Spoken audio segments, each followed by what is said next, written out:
Hi friends, எல்லாருக்குமே good morning. இன்றைக்கி வந்துட்டு சண்டே.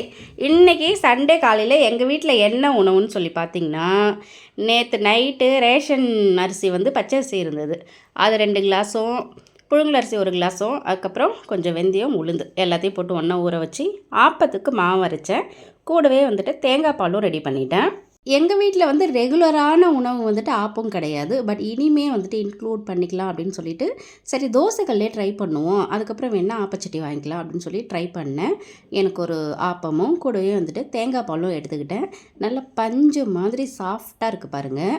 இப்போ போயிட்டு என்னோட காலை உணவு சாப்பிட போகிறேன். நான் வந்துட்டு ஆப்பம் கொஞ்சமாக எடுத்துக்கிட்டு தேங்காய் பாலில் வந்து தொட்டு சாப்பிட போகிறேன். கடைசியாக வேணால் மேலாப்பில் ஃபுல்லாக ஊற்றி சாப்பிட்டுக்கலாம். தொட்டு சாப்பிடும்போது நல்லாவே டேஸ்ட் இருக்கும். எனக்கு வந்து எந்த டிஃப்ரென்ஸுமே தெரிலங்க. தோசைக்கல்லில் ஊற்றுற மாதிரிலாம் தெரில. ரொம்பவே சூப்பராக இருந்தது. அடுத்த வீடியோவில் பார்க்கலாம்.